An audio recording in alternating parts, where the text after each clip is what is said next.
2026 ಜನವರಿಯ ಕುಂಭರಾಶಿಯ ಮಾಸ ಭವಿಷ್ಯನ ತಿಳ್ಕೊಳ್ಳೋಣ ಬನ್ನಿ. ಇಷ್ಟೊತ್ತು ಮಕರ ರಾಶಿಯ ಮಾಸ ಭವಿಷ್ಯ ತಿಳಿಸಿದ್ವಿ. ಹೌದು. ಮುಂದಿನ ರಾಶಿ ಕುಂಭರಾಶಿ. ಸೊ ಕುಂಭರಾಶಿಯ ಮಾಸ ಭವಿಷ್ಯ ಹೇಗಿದೆ ಅಂತ ತಿಳಿಸ್ಕೊಡಿ. ಖಂಡಿತವಾಗ್ಲು ನೋಡಿ, ಕುಂಭರಾಶಿಗೂ ಕೂಡ ಅಧಿಪತಿ ಶನಿನೇ ಆಗಿರ್ತಾನೆ. ಕುಂಭರಾಶಿ ಅವರಿಗೆ ಹೇಳ್ಬೇಕು ಅಂದ್ರೆ ಟೈಮ್ ತುಂಬಾ ಚೆನ್ನಾಗಿದೆ. ಆಲ್ರೆಡಿ ಮೊದಲು ಚೆನ್ನಾಗಿತ್ತು, ಇವಾಗೂ ಚೆನ್ನಾಗಿದೆ, ಮುಂದೆ ಈ ವರ್ಷದಲ್ಲೂ ಕೂಡ ಅವ್ರಿಗೆ ತುಂಬಾ ಚೆನ್ನಾಗಿರುತ್ತೆ.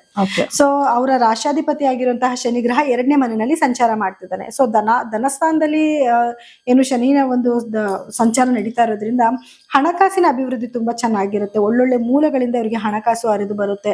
ಹಾಗೆ ವ್ಯಾಪಾರದಲ್ಲಿ ಅಭಿವೃದ್ಧಿ ಆಗ್ತಾ ಇರುತ್ತೆ. ಅಂದ್ರೆ ಮಲ್ಟಿಪಲ್ ಆಗಿ ಹಣ ಇವ್ರಿಗೆ ಬರ್ತಾ ಹೋಗ್ತಾ ಇರುತ್ತೆ. ಇವ್ರು ಅನ್ಕೊಂಡಿರೋದಿಲ್ಲ, ಎಕ್ಸ್ಪೆಕ್ಟೇಷನ್ ಮಾಡೋದಕ್ಕಿಂತ ಜಾಸ್ತಿ ಹಣದ ಒಂದು ಸಂಪಾದನೆ ಇವ್ರಿಗೆ ಆಗ್ತಾ ಹೋಗುತ್ತೆ. ಇನ್ನ ಇವ್ರಿಗೆ ಲಗ್ನದಲ್ಲೇನೆ ರಾಹುವಿನ ಸಂಚಾರ ಇರೋದ್ರಿಂದನೂ ಕೂಡ ರಾಹು ಎಲ್ಲಾ ತರದ ಐಡಿಯಾಗಳನ್ನ ತಲೆಗೆ ಕೊಡ್ತಾನೆ. ಅಂತಂದ್ರೆ ಅವನು ಒಳ್ಳೇದನ್ನು ಮಾಡಿಸ್ತಾನೆ, ಕೆಟ್ಟದನ್ನು ಮಾಡಿಸ್ತಾನೆ. ಯಾವ ದಾರಿನಲ್ಲಿ ನಡ್ಕೊಂಡು ಹೋದ್ರು ರಾಹುಗೆ ಏನು ಅಂತಂದ್ರೆ ಶಾರ್ಟ್ ಕಟ್ ರೂಟ್, ಹೆಂಗಾನ ಸರಿ ನಾನ್ ಸಕ್ಸಸ್ ಆಗ್ಬೇಕಷ್ಟೇ. ಶನಿಗೆ ಏನು ಅಂತಂದ್ರೆ ರಾಜಮಾರ್ಗದಲ್ಲೇ ಹೋಗ್ಬೇಕು, ಸಕ್ಸಸ್ ನಿಧಾನ ಆದ್ರೂ ಪರವಾಗಿಲ್ಲ, ನಾನು ಇಂಥ ದಾರಿನಲ್ಲೇ ನಡಿಬೇಕು ಅಂತ ಹೇಳೋನು ಶನಿಗ್ರಹ ಆಗಿರ್ತಾನೆ. ಸೊ ಈ ರಾಹು ಏನ್ ಮಾಡ್ತಾನೆ, ಸ್ವಲ್ಪ ಅವ್ರಿಗೆ ಒಳ್ಳೊಳ್ಳೆ ಆಪರ್ಚುನಿಟೀಸ್ ತಂದು ಕೊಡ್ತಾನೆ. ಎಲ್ಲಾ ಮೂಲಗಳಿಂದನೂ ಹಣ ಬರೋದಕ್ಕೆ ಏನ್ ಬೇಕೋ ಎಲ್ಲ ದಾರಿ ಮಾಡ್ಕೊಡ್ತಾನೆ. At the point of the time ಏನಾಗುತ್ತೆ, ಎಲ್ಲಾನು ಒಳ್ಳೇದೇ ಆಗುತ್ತೆ ಅಂತ ಅವ್ರು ಆತ್ರ ಬಿದ್ದೇನೋ ಮಾಡಕ್ ಹೋಗ್ತಿರ್ತಾರೆ. ಸಮ್ಟೈಮ್ಸ್ ಎಲ್ಲಿ ಹಳ್ಳ ಇರುತ್ತೆ ಅಂತ ಗೊತ್ತಾಗಲ್ಲ, ಬಿದ್ದೋಗೋ ಸಾಧ್ಯತೆಗಳು ಇರುತ್ತೆ. ಸೊ ಕೇರ್ಫುಲ್ ಆಗಿರ್ಬೇಕು ಅಷ್ಟೇನೆ. ಯಾರಿಗಾದ್ರೂ ಹಣ ಕೊಡ್ತಿದ್ದೀರಾ, ತಗೊಂತಿದ್ದೀರಾ ಅಂತಂದಾಗ ಸ್ವಲ್ಪ ಯೋಚನೆ ಮಾಡಿ ನಿರ್ಧಾರ ಮಾಡೋದು ತುಂಬಾ ಒಳ್ಳೇದು. ಇಲ್ಲಾಂದ್ರೆ ನೆಗೆಟಿವಿಟಿ ಜಾಸ್ತಿ ಆಗ್ಬಿಡುತ್ತೆ. ಎಲ್ಲೋ ಹಣ ಕೊಡೋದು, ಕಳ್ಕೊಳ್ಳೋದು, ಇಷ್ಟ ದಿವಸ ಕಷ್ಟಪಟ್ಟಿದ್ದಕ್ಕೆ ಏನು ಫಲ ಸಿಗ್ದಂಗ್ ಆಗ್ಬಿಡುತ್ತೆ. ಸೊ ಸ್ವಲ್ಪ ಗ್ರಹಗತಿಗಳು ಈ ತರ ಇದ್ದಾಗ ಒಂಚೂರು ಅದನ್ನ ಯೋಚನೆ ಮಾಡೋದು ಒಳ್ಳೇದು. ಮತ್ತೆ ಆರೋಗ್ಯದ ಮೇಲೂ ಇದು ಪರಿಣಾಮ ಬೀರುತ್ತೆ. ಇವರಿಗೆ ಲಗ್ನದಲ್ಲೇ ರಾಹು ಇರೋದ್ರಿಂದ ತಲೆನೋವು ಬರೋದು, ಆಗಾಗ ಕಣ್ಣಿಗೆ ಸಮಸ್ಯೆಗಳು, ಸ್ಟಮಕ್ ಅಲ್ಲಿ ಏನಾದ್ರು ಇನ್ಫೆಕ್ಷನ್ಸ್ ಆಗೋದು, ಸ್ಕಿನ್ ಡಿಸೀಸ್ ಬರೋದು, ಈ ರೀತಿ ಚಾನ್ಸಸ್ ಕೂಡ ಇರುತ್ತೆ. ಸ್ವಲ್ಪ ಕೇರ್ಫುಲ್ ಆಗಿರ್ಬೇಕು. ಆರೋಗ್ಯನ ನೆಗ್ಲೆಕ್ಟ್ ಮಾಡದೇ ಇರೋದು ಒಳ್ಳೇದು. ಸೊ ಇವಾಗ ಕೆಲವರೆಲ್ಲ ಏನ್ ಮಾಡ್ತಾರೆ, ಈಗ ಸ್ಕಿನ್ ಟ್ರೀಟ್ಮೆಂಟ್ ಅದು ಇದು ಅಂತ ತಗೊಳಕ್ ಹೋಗ್ತಾರೆ.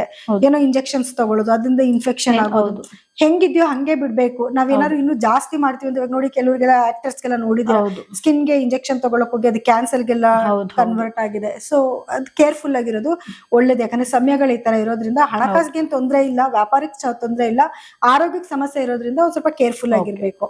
ಇನ್ನು ಗುರುಗ್ರಹ ಅಂತ ನೋಡಕ್ ಬಂದಾಗ 5ನೇ ಮನೇಲಿ ಗುರುವಿನ ಸಂಚಾರ ಇದೆ. ಇದು ತುಂಬಾ ಒಂದು ಒಳ್ಳೆ ಸಮಯ ಅಂತ ಹೇಳ್ಬೋದು. ಯಾಕಂದ್ರೆ ಗುರುಬಲ ಬಂದಿದೆ.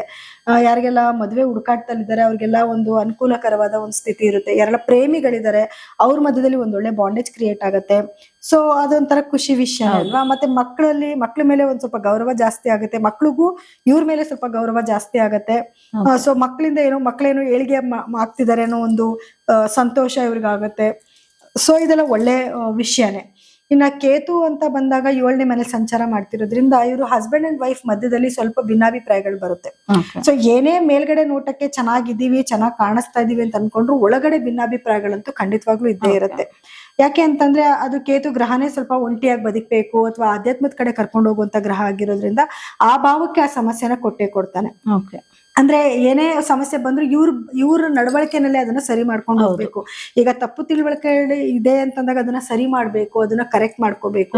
ಸೊ ಅವಾಗ ಏನಾಗುತ್ತೆ, ಈ ಒಂದ್ ಸಮಸ್ಯೆಯಿಂದ ಈಚೆ ಕಡೆಗೆ ಬರಬಹುದು. ಏನೇ ಆದ್ರೂ ರಾಹು ಮತ್ತೆ ಕೇತುವಿನ ಕನೆಕ್ಟ್ ಇರೋದ್ರಿಂದ ರಾಹು ಹೇಳ್ದಂಗೆ ಕೇತು ಕೇಳೋದು. ಸೊ ಅದು ಒಂದು ಮೇಂಟೆನೆನ್ಸ್ ಇದನ್ನು ಕೂಡ ಚೆನ್ನಾಗೇ ಇರುತ್ತೆ. ಅದೇ ತರ ಸ್ವಲ್ಪ ಭಿನ್ನಾಭಿಪ್ರಾಯಗಳು ಕೂಡ ಬರ್ತಾ ಹೋಗುತ್ತೆ. ಆ ಭಾವಕ್ಕೆ ಸಮಸ್ಯೆಗಳನ್ನ ಕೊಡ್ತಾ ಹೋಗ್ತಾನೆ. ಹಾಗೆ ಅವರು ಗಂಡ ಹೆಂಡತಿ ಮಧ್ಯದಲ್ಲಿ ಇವಾಗ ಸ್ಪೌಸ್ ಯಾರಿರ್ತಾರೆ, ಸಂಗಾತಿಗೆ ಆರೋಗ್ಯದಲ್ಲಿ ಸಮಸ್ಯೆಗಳು ಬರ್ತಿವೆ. ಏನು ಕುಂಭ ರಾಶಿಯವ್ರಿಗೂ ಆರೋಗ್ಯ ಚೆನ್ನಾಗಿರೋದಿಲ್ಲ.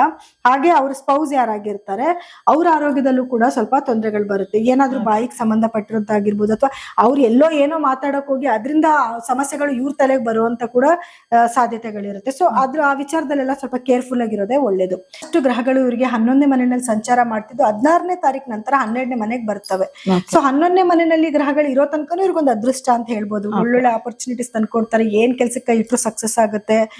ಸೊ ಎಲ್ಲಾ ಅಭಿವೃದ್ಧಿ ಚೆನ್ನಾಗಿರುತ್ತೆ. ಬಟ್ 12ನೇ ಮನೆಗೆ ಎಲ್ಲಾ ಗ್ರಹಗಳ ಬಂದಾದ ನಂತರ, ಅಂದ್ರೆ 16ನೇ ತಾರೀಕು ನಂತರ ಸ್ವಲ್ಪ ಲಾಸಸ್ ನ ಇಂಡಿಕೇಟ್ ಮಾಡುತ್ತೆ. ಎಲ್ಲಾ ಕೆಲಸಗಳು ಹೆಂಗೆ ಫಾಸ್ಟ್ ಕೆಲಸಗಳಾಗ್ತಿತ್ತು ಅದು ಸ್ವಲ್ಪ ಸ್ಲೋ ಡೌನ್ ಆಗೋದು, ಆಮೇಲೆ ಕೆಲಸಗಳು ಬೇಗ ಆಗಲ್ಲ ಅನ್ನೋದೊಂದು, ಮತ್ತೆ ಏನಾದ್ರು ಕೆಲಸಕ್ಕೆ ಇಟ್ಟಾಗ ಸ್ವಲ್ಪ ಲಾಸ್ ನ ಇಂಡಿಕೇಟ್ ಮಾಡೋದು. ಯಾರಿಗೂ ಕೊಟ್ಟಿರ್ತಾರೆ, ಇವತ್ ಕೊಡ್ತೀನಿ ನಾಳೆ ಕೊಡ್ತೀನಿ ಅಂತ ಆಟ ಆಡ್ಸೋದು. ಕೆಲಸಗಳು ಅಷ್ಟೇ, ನಾಳೆ ಬನ್ನಿ ನಾಳೆ ಮಾಡ್ಕೊಡ್ತೀನಿ ನಾಡಿದ್ ಮಾಡ್ಕೊಡ್ತೀನಿ ಅಂತ ಮುಂದಕ್ಕೆ ಕೆಲಸ ಹಾಕೋದು. ಮತ್ತೆ ಆರೋಗ್ಯದಲ್ಲಿ ಸ್ವಲ್ಪ ಹೆಚ್ಚು ಕಮ್ಮಿ ಆಗೋದು. ಆಮೇಲೆ ಇವ್ರಿಗೆ ಏನಂತಾರೆ ಅನಿರೀಕ್ಷಿತವಾದ ಕೆಲವು ಘಟನೆಗಳು ನಡೆಯೋದು, ಅದಕ್ಕೋಸ್ಕರ ಖರ್ಚು ಜಾಸ್ತಿ. Okay. ಇವಾಗ ಇವ್ರಿಗೊಂದು ಹಣದ ಅಭಿವೃದ್ಧಿ ತುಂಬಾ ಚೆನ್ನಾಗಿದೆ. ಚೆನ್ನಾಗಿದೆ, ಸೊ ಮನಿ ಫ್ಲೋ ಚೆನ್ನಾಗಿದ್ದಾಗ ಏನಾಗುತ್ತೆ, ಕೆಲವು ಪ್ಲಾನಿಂಗ್ಸ್ ಇರುತ್ತೆ ಇವ್ರಿಗೆ, ಇದೇ ಮಾಡ್ಬೇಕು ಅದೇ ಮಾಡ್ಬೇಕು ಅಂತ. ಈಗ ದಿಢೀರ್ ಅಂತ ಏನೋ ಖರ್ಚು ಬಂದಾಗ ಪಾಪ ಆ ಪ್ಲಾನಿಂಗ್ಸ್ ಕಂಪ್ಲೀಟ್ ಮಾಡ್ಕೊಳಕ್ ಆಗಲ್ಲ, ಯಾವ್ದೋ ದುಡ್ಡನ್ನ ತಗೊಂಡೋಗಿ ಇನ್ನೇನಕ್ಕೋ ಹಾಕ್ಬೇಕಾಗತ್ತೆ. ಈ ರೀತಿ ಆಗೋ ಚಾನ್ಸಸ್ ಜಾಸ್ತಿ ಇರುತ್ತೆ. ಸ್ವಲ್ಪ ಕೇರ್ಫುಲ್ ಆಗಿರಿ, ಖರ್ಚನ್ನ ಸ್ವಲ್ಪ ಕಡಿವಾಣದಲ್ಲಿ ಇಟ್ಕೊಳ್ಳಿ. ಏನಕ್ಕೆ ಖರ್ಚು ಮಾಡ್ಬೇಕು ಏನಕ್ಕೆ ಮಾಡಬಾರ್ದು ಅಂತ ಸ್ವಲ್ಪ ಆಲೋಚನೆ ಮಾಡ್ಕೊಂಡ್ಬಿಟ್ರೆ ಸ್ವಲ್ಪ ಇವ್ರಿಗೆ ಖರ್ಚಂತೂ ಬಂದೇ ಬರುತ್ತೆ, ಏನು ಮಾಡಕ್ ಆಗೋದಿಲ್ಲ. ಬ್ಯಾಲೆನ್ಸ್ ಮಾಡ್ಬೇಕು. ಬಟ್ ಇವರು ಏನಾದ್ರು ಮಾಡ್ತಿದ್ದಾರೆ ಅಂತಂದಾಗ ಸ್ವಲ್ಪ ಸ್ಲೋ ಡೌನ್ ಆಗೋದು ಒಳ್ಳೇದು. Okay. ಇನ್ನ ಪರಿಹಾರವಾಗಿ ಏನ್ ಮಾಡ್ಕೊಬೇಕು ಅಂತ ಏನು ಉದ್ಯೋಗಿಗಳಿಗೆ ಹೇಳಿಲ್ಲ ನಾನು. ಕೆಲ್ಸಕ್ಕೆ ಹೋಗೋರ್ಗೆ, ಈಗ ವ್ಯಾಪಾರದಲ್ಲಿ ಅಭಿವೃದ್ಧಿ ಆಗುತ್ತೆ, ಓಕೆ ಫೈನ್. ಇನ್ನ ಕೆಲ್ಸಕ್ಕೆ ಹೋಗೋರ್ಗೆಲ್ಲ ಹೇಗಿರುತ್ತೆ ಅಂತಂದ್ರೆ ಅವ್ರಿಗೂ ಕೂಡ ಟೈಮ್ ತುಂಬಾ ಚೆನ್ನಾಗಿರುತ್ತೆ. ಯಾಕಂದ್ರೆ 6ನೇ ಮನೆ ಇವರಿಗೆ ಚಂದ್ರ ಆಗ್ತಾನೆ, ಚಂದ್ರ ಏನು ಬದಲಾವಣೆ ಆಗ್ತಾನೆ ಇರ್ತಾನೆ. 6ನೇ ಮನೆ ಯಾವುದೇ ಗ್ರಹಗಳ ಒಂದು ಸಂಚಾರ ಇಲ್ಲ. ಇನ್ನ ದೃಷ್ಟಿ ಅಂತ ನೋಡಕ್ ಬಂದಾಗ ಸ್ವಲ್ಪ ಏನಾದ್ರು ಏನು ಕೆಲ್ಸದಲ್ಲಿ ಸ್ವಲ್ಪ ಅಭಿವೃದ್ಧಿನೂ ಆಗ್ತಾ ಇರ್ತಾರೆ, ಸ್ವಲ್ಪ ಅಪ್ಸ್ ಅಂಡ್ ಡೌನ್ಸ್ ಆಗ್ತಾ ಇರುತ್ತೆ. ಹೆಲ್ತ್ ಇಶ್ಯೂಸ್ ಬಗ್ಗೆ ನಾನು ಆಗ್ಲೇ ಹೇಳಿದೆ. ಮತ್ತೆ ಇನ್ನ ವಿದ್ಯಾರ್ಥಿಗಳಿಗೂ ಕೂಡ ಒಳ್ಳೆ ಟೈಮು. ಸೊ ಎಜುಕೇಶನ್ ಅಲ್ಲಿ ಅವರು ಮುಂದುವರೆದಿರ್ತಾರೆ. ಪರಿಹಾರವಾಗಿ ಏನ್ ಮಾಡ್ಕೋಬೇಕು ಅಂದ್ರೆ, ಮೊದಲನೇದಾಗಿ ಇವರು ಸ್ವಲ್ಪ ದಾನ ಧರ್ಮ ಮಾಡೋದನ್ನ ಇವರು ಜೀವನ ಪರ್ಯಂತ ಇಟ್ಕೋಬೇಕು. ಯಾಕಂದ್ರೆ ಇವ್ರು ರಾಶಾಧಿಪತಿನೇ ಶನಿ ಆಗಿದ್ದಾನೆ, ಒಳ್ಳೆ ಸ್ಥಾನದಲ್ಲಿ ಕೂತಿದ್ದಾನೆ, ಒಳ್ಳೆ ಭಾಗ್ಯಗಳನ್ನೇ ಕೊಡ್ತಾ ಇದ್ದಾನೆ. ನಿಮ್ ಕೈಲಿ ಸಾಧ್ಯ ಆದಷ್ಟು ಶನಿವಾರ ಸಾಯಂಕಾಲ ಏನಾದ್ರೂ ಸ್ವಲ್ಪ ದಾನ ಧರ್ಮ ಮಾಡೋದನ್ನ ರೂಢಿ ಮಾಡ್ಕೋಬೇಕು ಇವರು. ಮತ್ತೆ ಗುರುವಿನ ಆರಾಧನೆ ಜಾಸ್ತಿ. ಗುರು ಒಳ್ಳೆ ಪ್ಲೇಸ್ಮೆಂಟ್ ಅಲ್ಲಿ ಇದ್ದಾನೆ, ಇದರಿಂದ ಅವ್ರಿಗೆ ಒಳ್ಳೆ ಅಭಿವೃದ್ಧಿ ಕೂಡ ಆಗುತ್ತೆ. ಸೊ ಹಾಗಾಗಿ ಗುರುಗೆ ಸಂಬಂಧಪಟ್ಟಂಗೆ ಕಡಲೆಕಾಳು ದಾನ ಮಾಡೋದಾಗಿರ್ಬೋದು, ಹಳದಿ ಬಣ್ಣದ ಬಟ್ಟೆ ದಾನ ಮಾಡೋದು, ಸಿಹಿನ ದಾನ ಮಾಡೋದು, ಅಥವಾ ಸೇವನೆ ಮಾಡೋದು, ಇವ್ರು ಸ್ವಲ್ಪ ಜಾಸ್ತಿ ಹಳದಿ ಬಣ್ಣದ ಬಟ್ಟೆಗಳನ್ನ ಹಾಕೊಳ್ಳೋದು, ಇದೆಲ್ಲ ಮಾಡೋದ್ರಿಂದ ಏನಾಗುತ್ತೆ, ಗುರುವಿನ ಅನುಗ್ರಹ ಇವರಿಗೆ ತುಂಬಾ ಚೆನ್ನಾಗಿರುತ್ತೆ.